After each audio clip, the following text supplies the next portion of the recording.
Zohar Shoftim, The Four Deaths of Samael, a theological exploration of justice and judgment.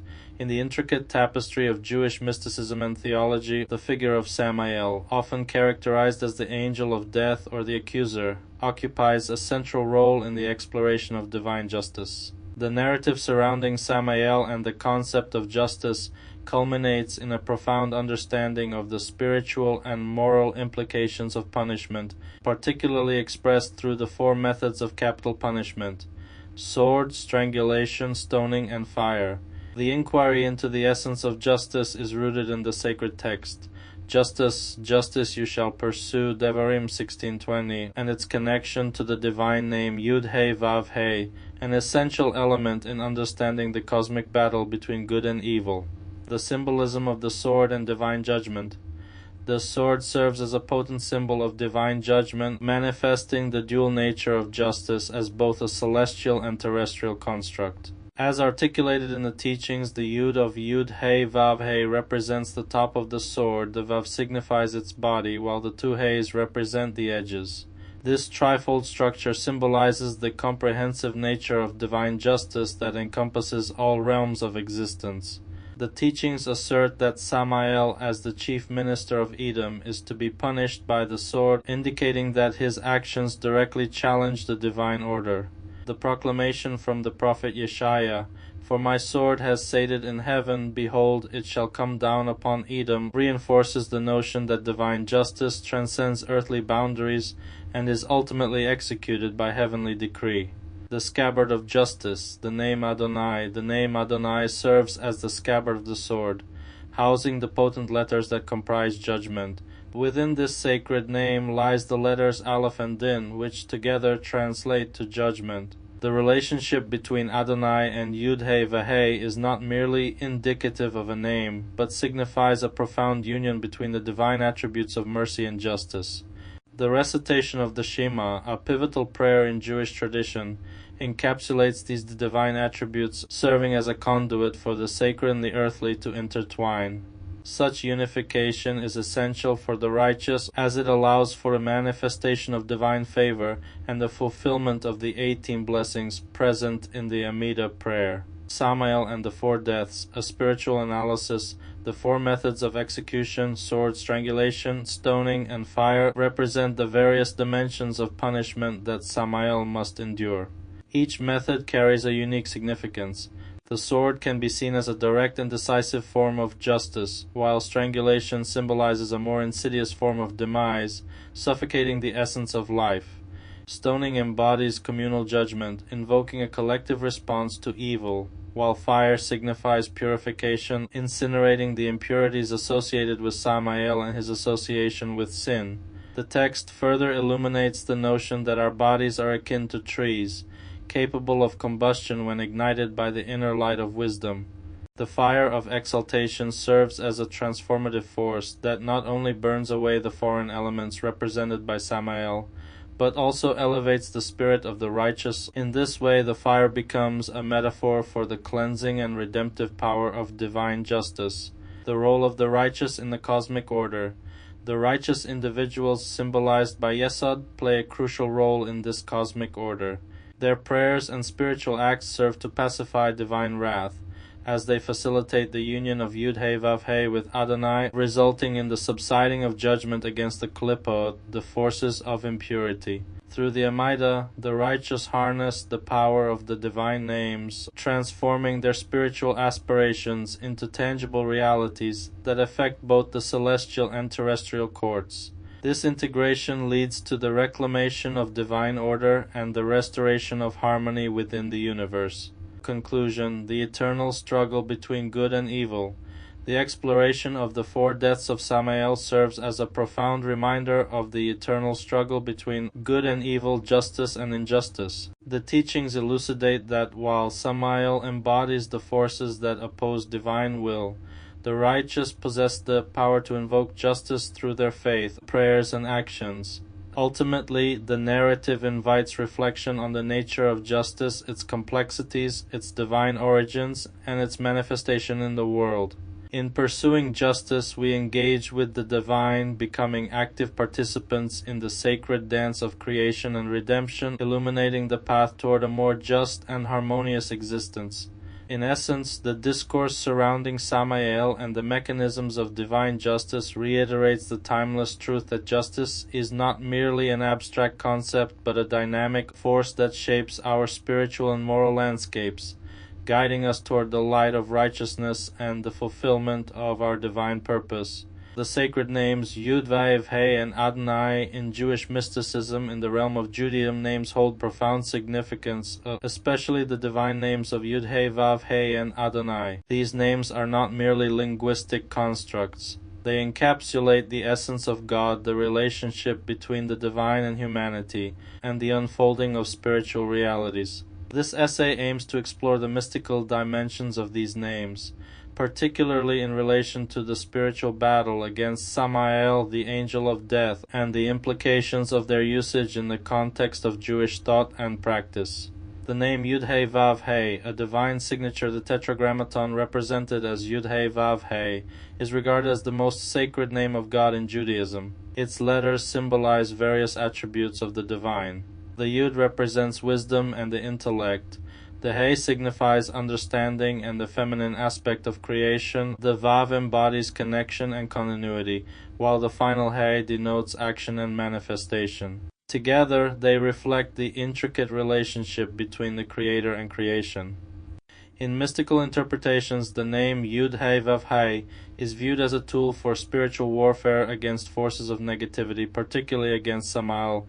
The association of the Yud with the act of strangulation alludes to a formidable power. The imagery of a Yud entwined with a Vav capturing Samaelites the potency of divine intervention overcoming malevolent forces. This is further supported by the verse from Bamidbar 13:23, which illustrates the significance of carrying the divine presence as it is manifest in the physical world. The role of Adonai, the master of creation. Adonai, meaning my Lord, serves another important name of God, often invoked in prayer and worship. This name signifies God's sovereignty and mastery over the universe. Unlike the ineffable Tetragrammaton, Adonai is vocalized and serves as an accessible representation of the divine for human understanding and connection. In Kabbalistic thought, Adonai expresses God's relationship with humanity, emphasizing the aspect of divine mercy and guidance. It is through this name that practitioners seek to invoke God's presence, seeking protection and assistance in their lives. The duality of Yud He, Vav He, and Adonai reflects the multifaceted nature of God, encompassing both the transcendent and immanent aspects of the divine. The spiritual battle, overcoming Samael, often characterized as the angel of death and the accuser, represents negativity and the challenges faced by humanity. The mystical tradition teaches that the divine names hold power over such forces. The connection between the names Yud He, Vav He, and Adonai and the punishment of Samael illustrates this spiritual warfare. The concept of strangulation, stoning, and burning serves as metaphors for the eradication of negativity through the invocation of these names. Strangulation, as described, relates to the 5 fingers of the hands, symbolizing the physical act of harnessing power to combat evil. The Yud serves as the stone used to cast away Samael, while the He signifies the hands that perform the action. The invocation of these names in prayer and ritual acts as a spiritual weapon against the forces that threaten one's spiritual integrity. Moreover, the imagery of burning emphasizes the transformative power of the divine. Just as wood can be kindled to produce fire, so too can the commandments and the connection to the tree of life provide illumination and protection. The fire symbolizes the fervor of faith and the burning away of impurities, allowing the practitioner to ascend spiritually and remain connected to the divine source. The unity of names and their spiritual implications. The relationship between Yud He, Vav He, and Adonai extends beyond mere nomenclature. It represents a profound unity in the spiritual realm. Together they encapsulate the journey of the soul, from the heights of divine wisdom to the depths of earthly existence. The act of invoking these names serves not only as a means of protection but also as a pathway for spiritual elevation. As practitioners engage with these names, they are reminded of the interconnectedness of all creation and the responsibility to reflect divine attributes in their lives. The total numerical value of 49, derived from the combination of Yud He Vav He and the other mystical elements, connects to the 49 letters found in the Shema Yisrael, and the phrase, "Blessed is the name of his kingdom," emphasizing the importance of unity in both the earthly and heavenly realms. Conclusion: the names Yud He Vav He and Adonai are not merely identifiers of the divine. They are gateways to understanding the nature of God and the spiritual battles faced in the quest for holiness. Through the invocation of these names, practitioners engage in a powerful dialogue with the divine, seeking to overcome negativity and affirm their connection to the sacred. Ultimately, the study of these names and their implications serves as a reminder of the ongoing struggle between light and darkness, urging individuals to live in accordance with the divine will and to embody the principles of faith and righteousness. Thus, the sacred names become a source of life and strength for Israel, guiding them in their journey towards spiritual fulfillment. At the mouth of two witnesses. The significance of testimony in Jewish thought. In the rich tapestry of Jewish tradition, the concept of testimony holds profound significance.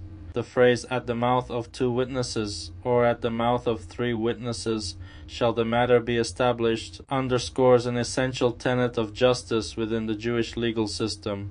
It emphasizes not only the necessity of corroboration in legal matters, but also the deeper spiritual and moral implications of witnessing, both in the court of law and in the court of the heart. Rabbi Shimon's discourse on the nature of testimony and its connection to the moral fabric of society, as well as the individual's relationship with God, reveals a layered understanding of accountability and righteousness. Rabbi Shimon's assertion that the children of Israel are akin to dry wood highlights a critical observation about their spiritual state. When disconnected from the divine, they are vulnerable and lacking in vitality. The analogy of dry wood symbolizes a disconnection from the tree of life, which represents the Torah and its teachings. The secular fire that Rabbi Shimon refers to can be interpreted as the distractions and temptations of the material world, which may lead one away from spiritual fulfillment and divine miracles. It is only through the descent of Moses with the Torah that the sacred connection is re-established, allowing for the illumination of the candle of Hashem. This divine light serves not only to sustain the children of Israel, but also to act as a judgment against the nations of the world, casting them into the metaphorical flames of their own transgressions. The notion of testimony extends beyond mere legal proceedings. It is a holistic assertion that encompasses the entirety of one's being. Rabbi Shimon's remarks about the walls of one's house bearing witness illustrate a profound connection between the external and internal aspects of existence. The walls symbolize the barriers that define our private lives, while the heart represents our innermost thoughts and feelings. In this context, the testimony of the walls becomes a metaphor for self-awareness and introspection. The members of one's household, likened to the 248 limbs of the body, serve as living witnesses to one's actions, reinforcing the idea that our deeds are observed not only by those around us, but also by our own conscience. Moreover, the engraving of a wicked person's sins onto his bones elucidates the permanence of one's actions and their implications for the soul. As the bones are white and the black script of sin is easily recognizable, this imagery serves as a reminder that our choices leave indelible marks on our very being. The bones, destined for resurrection, become a vessel for both merit and sin, encapsulating the essence of one's life and the moral weight of one's actions. Rabbi Shimon's connection between the black ink of sin and the white parchment of the Torah further emphasizes the dichotomy of light and darkness, good and evil, and the eternal struggle between these forces within the human experience. The concept of testimony culminates in the idea of the seeing eye and hearing ear, which Rabbi Shimon identifies as the ultimate witnesses to one's actions. This divine oversight is not merely a matter of surveillance, but a profound aspect of God's relationship with humanity. The sun and moon as celestial witnesses symbolize the universality of this divine presence. They observe and testify to the deeds of individuals across time and space. The implication is clear: no action goes unnoticed, and the moral fabric of our lives is woven not only through our actions, but also through the testimonies we leave behind. In essence, the teachings of Rabbi Shimon regarding testimony challenge us to consider the weight of our actions and the consequences they bear. The duality of witness, both internal and external, compels us to cultivate a life of integrity, aligning our actions with the divine principles found in the Torah. The intersection of law, morality, and spirituality in Rabbi Shimon's discourse serves as a timeless reminder that we are all accountable for our deeds, and through our testimony we shape not only our own destinies but also the fabric of our communities and the world at large. In conclusion, the teachings encapsulated in "At the mouth of two witnesses shall the matter be established" resonate deeply within the Jewish tradition and offer a framework for understanding the complexities of moral responsibility. The dual nature of witnessing reflects a profound truth: that our lives are interconnected, and the testimonies we bear witness to, whether in the court of law or in the court of our hearts, define the essence of our being and our relationship with the divine. Through the light of the Torah, we are reminded of our capacity for righteousness, our need for accountability, and the transformative power of testimony in our lives. The engraving of iniquities, a deep dive into the spiritual significance of bones and the dynamics of judgment in the intricate tapestry of Jewish thought. The symbolism of bones and their inextricable link to the notion of iniquities plays a pivotal role in understanding the nature of sin, judgment, and the soul's ultimate redemption. The assertion that iniquities are engraved in the bones rather than in the flesh, tendons, or skin is rooted in profound metaphysical concepts that transcend mere physicality. Why bones? The bones, characterized by their stark whiteness, serve as a canvas for the black script of iniquities. This contrast is not merely aesthetic. It symbolizes the dichotomy between light and darkness, good and evil, purity and sin. Just as one cannot discern black ink on a similarly colored surface, the iniquities that dwell within the flesh are often concealed from the eye of judgment. The Torah, with its white parchment and black ink, embodies this very duality, representing the eternal struggle between the divine and the earthly, the spiritual and the corporeal. The white of the bones signifies purity and the potential for new beginnings, while the black script of iniquities denotes the burdens carried by the soul. This engraving serves as a reminder that every action, every choice made in life leaves an indelible mark on the essence of our being. As the bones are the foundational structure of the body, so too are the iniquities a foundational aspect of our spiritual journey. They are the remnants of our earthly existence, which must be accounted for in the divine judgment that follows our earthly life, resurrection and accountability. The profound belief that the body will be reinstated with its bones further underscores the importance of these engravings. In Jewish eschatology, resurrection is not merely about the physical restoration of the body. It is about the reclamation of the soul and the rectification of past transgressions. Therefore, if one is deserving, the body will rise with its bones intact, bearing witness to the journey of the soul. If not, the resurrection may not occur, serving as a cautionary tale about the weight of our actions and the burden of unrepented iniquities. The role of witnesses in judgment. The complexity of judgment is further illustrated through the concept of witnesses, the seeing eye and hearing ear. This metaphorical imagery evokes the idea that every action is observed and recorded not only by human witnesses but also by celestial bodies such as the sun and moon.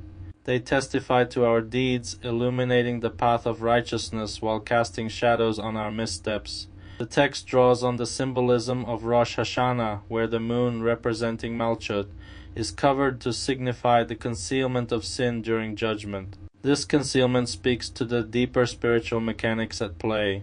When the sun and moon bear witness, it serves as a reminder of the duality of existence, the light that guides us and the darkness that tempts us. The covering of the moon at Rosh Hashanah indicates that the Shekinah, the divine presence, ascends to reconcile the fate of Israel before the Holy One, blessed be He. This moment of reckoning emphasizes the need for introspection and accountability, prompting individuals to confront the iniquities hidden within. Connecting iniquities to יקע. In the quest for redemption, the sages of the Mishnah urge individuals to connect their iniquities to יקע, the crown of divine will and mercy. This connection serves as a pathway to transcend judgment, allowing one to tap into a reservoir of compassion and forgiveness that can absolve the soul from its burdens. The juxtaposition of יקע and malchut encapsulates the essence of divine justice, that through humility and recognition of one's flaws, one can invoke mercy and mitigate the harshness of judgment. In conclusion, the engraving of iniquities in the bones serves a dual purpose. It reflects the weight of one's moral choices, while also providing a means of understanding the dynamics of divine judgment. The stark contrast thus between the white bones and black script is a compelling metaphor for the human experience, illustrating the eternal struggle between light and darkness, sin and redemption. The teachings surrounding this subject not only emphasize personal accountability, but also highlight the profound mercy of the divine, encouraging individuals to seek repentance and strive for a life of righteousness. Through these reflections, we come to understand that while our iniquities may be inscribed upon us, the potential for redemption and renewal is ever present, waiting for us to embrace it with open hearts. The unceasing testimony of the divine, an exploration of witnesses in Jewish thought, in the intricate tapestry of Jewish mysticism and law, the interplay between divine witness and human action emerges as a profound theme. The assertion that the Holy One, blessed be He, and His Shekinah give constant testimony about the person, and not only on Rosh Hashanah, invites a deeper reflection on the nature of this testimony and its implications for both the divine and human realms. This exploration, rooted in the sacred texts, reveals a dynamic relationship between the heavens, the earth, and the central components of existence as articulated in the teachings of the Kabbalah and the Torah. The witnesses of heaven and earth, the invocation of heaven and earth as witnesses resonates with the foundational understanding that all creation is imbued with purpose and significance. The verse from Devarim 4:26, I call heaven and earth to witness against you this day, underscores the duality of existence. Heaven, represented as Zeir Anpin, embodies the divine attributes of compassion, strength, and beauty, qualities that shape the intimate relationship between a creator and his creation. Conversely, the earth, identified with malchut, signifies the physical realm, the manifestation of divine will and presence in the tangible world. The Kabbalistic framework further elucidates this concept, suggesting that the two witnesses, the central column of Zeir Anpin and the righteous aspect of Yesod, serve as a bridge between the divine and the earthly. The letters Ayin and Daleh, derived from the words Shema and Echad, encapsulate the essence of unity within the Jewish faith.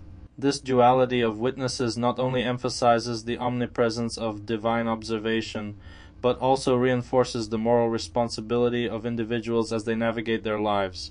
The weight of testimony in justice. The principle of justice in Jewish law, articulated through the precept, at the mouth of two witnesses or three witnesses shall he that is worthy of death be put to death, Devarim 17:6, establishes a rigorous framework for truth and accountability. The mention of Samael, who is described as essentially dead, further complicates the narrative of witness and testimony, suggesting a deeper cosmic struggle between good and evil. The presence of a single witness who lacks the corroboration of others signifies a vulnerability in the judicial process, highlighting the spiritual and moral dimensions of testimony and its potential ramifications. The rigorous examination of witnesses, as mandated in Devarim 19:16-19, emphasizes a meticulous approach to justice that resonates with the divine attributes of mercy and righteousness. The 7 examinations, corresponding to the 7 divine attributes, Chesed, Gevurah, Tiferet, Netzach, Hod, Yesod, and Malchut, provide a holistic framework for evaluating truth. This process not only seeks to safeguard the innocent, but also serves as a reminder that the divine presence scrutinizes every action, urging humanity to align with the principles of justice and truth. The consequences of false testimony.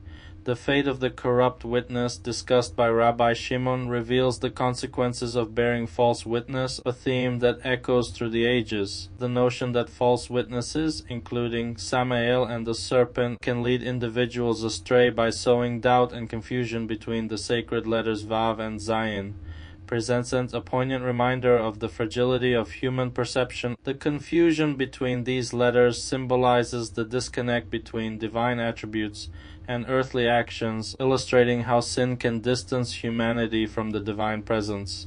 The assertion that the people of Israel, represented by the Zayin and Vav, are tasked with uniting these letters emphasizes the inherent spiritual mission of the Jewish people. The verse from Yeshaya 43:21, "This people which I have formed for myself, they shall relate my praise," encapsulates the profound responsibility of individuals to uphold truth and justice, thereby bridging the gap between the divine and the earthly. Conclusion: a call to responsibility. In conclusion, the exploration of divine testimony as presented in the texts reveals a rich tapestry of meaning that speaks to the heart of Jewish thought. The constant witnessing of the Holy One and his Shekinah serves as both a comfort and a call to responsibility for humanity. It is a reminder that every action, every word, and every thought is imbued with significance in the grand scheme of creation. As individuals navigate their lives, they must remember that they are not only accountable to the earthly realm, but also to the divine presence that observes and guides them. The teachings regarding the witnesses compel us to strive for truth, justice, and unity, reinforcing the notion that our spiritual journey is intrinsically linked to the legacy of our actions in this world. In embracing this truth, we align ourselves with the divine will, forging a path that honors both heaven and earth. The mystical union of Vav and Zayin, an exploration of spiritual dynamics and judicial authority in Kabbalah. In the deeply layered realm of Kabbalistic thought, the intertwining of the Vav and Zayin manifests as a vital and profound metaphor, illuminating the esoteric dynamics that exist between Zeir Anpin, representing the emotive and intellectual attributes of the divine, and Malchut, which denotes his immanent presence in our world. This connection is more than mere abstract philosophy. It demands a practical, ritualistic expression through the burning of leavened bread, a sacred act that symbolizes the eradication of the klippot, or spiritual husks, that obstruct the communion between these two crucial aspects of creation. The sacred role of leavened bread in Kabbalistic ritual. The ritual of burning leavened bread, or chametz, during the Passover season serves as an allegorical representation of spiritual purification and rectification. The laws governing chametz consumption are meticulously laid out in the Torah, permitting its consumption until the 6th hour. However, the sages, with their profound understanding of spiritual principles, impose a restriction, allowing consumption only until the 4th hour, holding it in a state of suspense throughout the 5th hour, and commanding its destruction at the beginning of the 6th hour. This ritual is not merely a matter of observance. It embodies a metaphysical cleansing that is essential for bridging the gap between Zeir Anpin and Malchut. The act of burning chametz serves as a powerful metaphor for the removal of spiritual impurities that can inhibit our connection with the divine. By engaging in this ritual, practitioners participate in a transformative process that echoes the cosmic order, facilitating a reconnection with the divine energies that permeate all aspects of life. This purification process extends beyond mere physicality. It represents a commitment to spiritual growth and understanding, reminding us of the importance of self-reflection and the need to confront those aspects of ourselves that may hinder our relationship with the divine. The sevenfold path of judgment and justice. The sages' interpretations of the laws surrounding chametz also highlight a deeper principle associated with the number 7, a number that resonates with spiritual significance throughout the Torah. This connection is exemplified in the judicial process related to the Great Sanhedrin, the Supreme Court of ancient Israel, which consists of 70 members. This correlation not only reflects the divine attributes of Ches and Gevurah, but also encapsulates the notion of divine justice as it plays out in our earthly realm. The number 7 can be seen as a cycle of completion and perfection, a theme that resonates deeply within the Jewish tradition. The seventh hour, when the kemetz is to be burned, is not merely a time for ritualistic destruction. It symbolizes a cosmic order where divine justice mirrors earthly adjudication. This is poignantly illustrated by the phrase, "in the thing wherein they dealt proudly," which refers to the Egyptians' prideful intent to harm the Israelites, only to be met with divine retribution through their own designs. This principle underscores the profound Kabbalistic teaching that the actions of individuals, especially actions stemming from hubris, ultimately return upon the doer, reinforcing the interconnectedness of all creation. The hierarchical structure of the Sanhedrin, encompassing both the great and small courts, serves as a microcosmic representation of the divine court system, a framework for the governance of both spiritual and physical realms. The great Sanhedrin operates from the aspect of Bina, the intellectual and understanding faculty of the divine, while the small Sanhedrin corresponds with Malchut, the manifestation of divine presence in the world. This intricate interplay between the two courts emphasizes the necessity of integrating divine wisdom with earthly governance, ensuring that justice is not only administered but also imbued with compassion. The structure of the great Sanhedrin, composed of 70 judges and 2 scribes, is significant in its correlation to Chesed. This number not only reflects the qualities of benevolence and mercy, but also serves as a reminder that true justice encompasses both kindness and severity. The intertwined existence of these attributes ensures a balanced approach to governance, one that honors the complexities of the human condition while striving for alignment with divine will. The roles of Moses and Aaron in Kabbalistic thought. At the pinnacle of this judicial structure stand Moses and Aaron, whose significance cannot be overstated. Moses, recognized as the foremost prophet and leader, embodies the connection between the divine and humanity. He is the emissary of God, the one who receives the Torah and, through his teachings, brings divine wisdom into the earthly realm. Aaron, as the high priest, represents the priestly service that facilitates the spiritual connection between the people and the divine.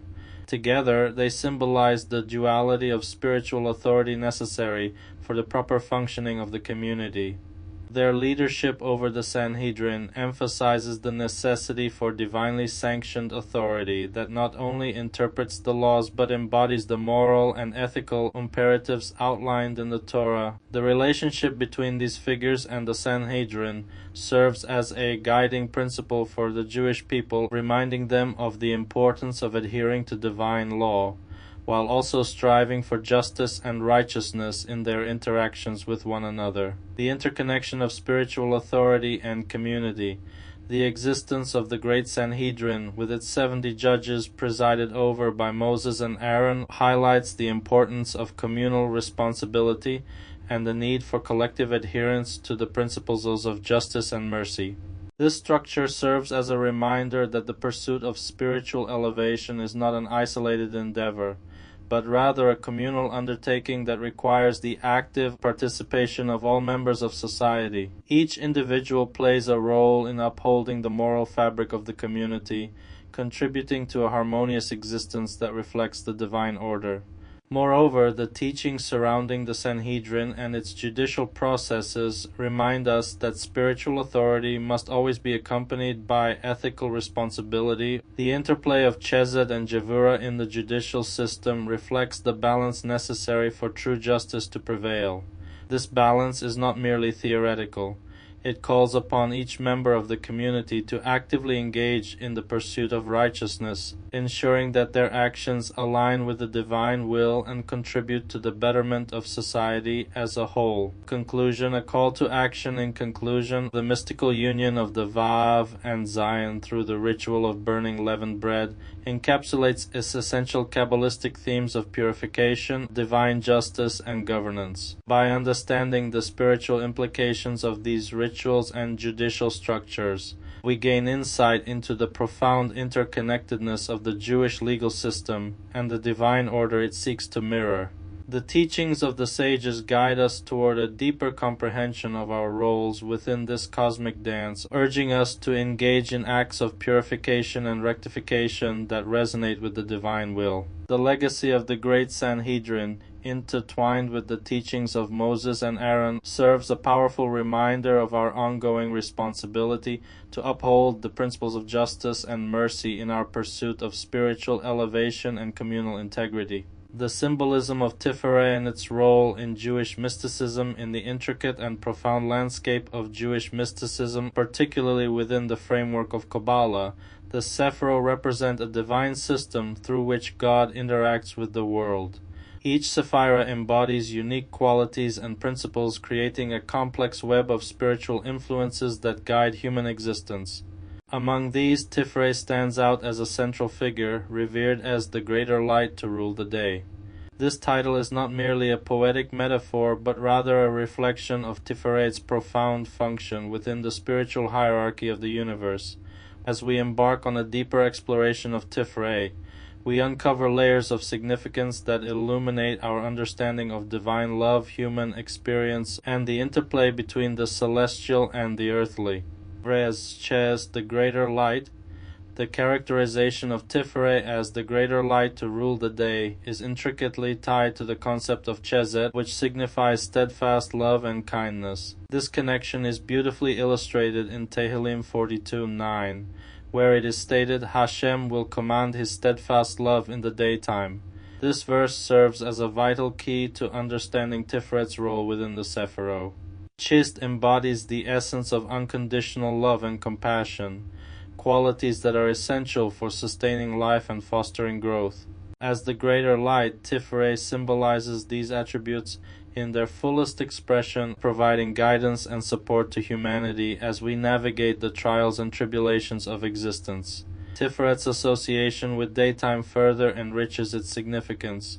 Daylight is often perceived as a time of clarity, enlightenment, and growth. In contrast, nighttime may symbolize confusion, concealment, and the challenges that life presents. Tiferet, as the greater light, brings forth the illumination necessary for spiritual and moral development, guiding us toward an understanding of our purpose and responsibilities within the framework of creation. When we grasp Tiferet's connection to Chesed, we recognize a profound truth. Divine love not only uplifts the spirit, but also instills a sense of responsibility within individuals to embody these virtues in their everyday lives. This understanding encourages us to act with kindness and compassion, creating a ripple effect that enhances the collective experience of humanity. The lesser light, Yesod in Malchut, in juxtaposition to the radiant light of Tiferet, we encounter the concept of the lesser light to rule the night. To unravel this phrase, we must delve into the Sephira of Yesod, which serves as a vital conduit between the higher realms of existence and Malchut, the realm of earthly reality. The nighttime, while often perceived as a time of darkness, possesses its own unique significance within the spiritual framework. As the Song of the Levites, Yesod signifies the continuity of divine presence, even in the shadows of existence. This highlights the idea that divine love and guidance are not confined to moments of clarity, but are also present in times of obscurity and uncertainty. The expression, the son of Jesse lives on the ground, further elucidates the relationship between Yesod and Malchut. In this context, lives refers to Yesod, the foundation that sustains both the spiritual and physical realms. Malchut, often viewed as the earthly realm, is where divine energy manifests and operates. It is essential to recognize that while Tiferet shines as the greater light, Yesod acts as a bridge, ensuring that this luminescence penetrates Malchut, allowing for the manifestation of spiritual truths within our material existence. This connection reinforces the notion that the divine is intertwined with the mundane, and our earthly experiences are imbued with spiritual significance. The Songs of the Righteous, a reflection of divine attributes. The exploration of the 10 types of songs composed by the righteous in Tehillim introduces an additional layer of meaning to our understanding of Tiferet and Yesod. These songs, which express various forms of praise, devotion, and emotional experience, serve as a reflection of the divine attributes embodied by these Sephirot. Each type of song resonates with different aspects of the human experience, capturing the nuances of joy, sorrow, longing, and fulfillment. This multifaceted expression of emotion illustrates the breadth of human experience and its connection to the divine. The righteous, through their songs, not only celebrate divine love, but also articulate the complexities of their relationship with God. These songs become a vehicle for expressing gratitude, seeking solace, and understanding the divine will. The act of singing, particularly in the context of the Levites, emphasizes the importance of communal worship and the sharing of spiritual experiences. It highlights the collective journey of the Jewish people as they navigate their relationship with the divine and with one another. Moreover, the symbolism of the left, associated with Yesod in Malchut, emphasizes the inherent duality present in the spiritual framework. The left is often viewed as a place of concealment, challenge, and adversity. It is in these moments of struggle that we can discover profound lessons and insights. The Shechina, representing divine presence, is said to have been taken from the left, indicating that even in times of difficulty there exists a pathway to redemption and enlightenment. The left, while seemingly lesser, becomes a source of strength and resilience, allowing individuals to confront their challenges and ultimately emerge transformed. Conclusion: embracing the divine light and the journey of growth.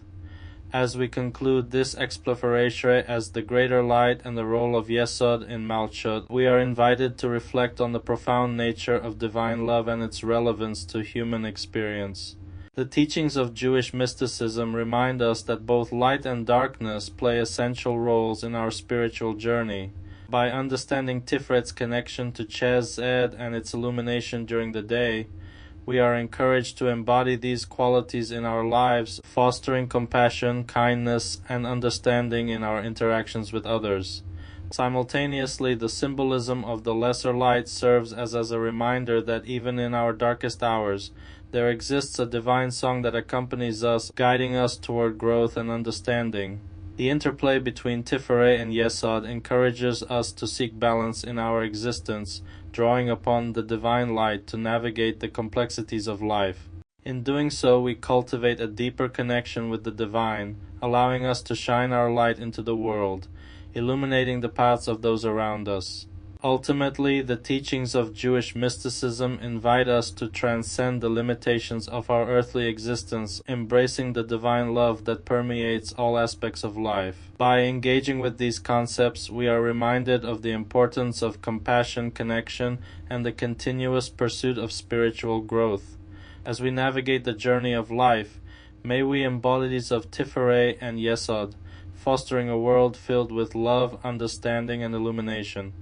In this way, we can contribute to the unfolding of a divine plan, one that seeks to unite the heavenly and the earthly, guiding humanity toward a greater understanding of its purpose and potential.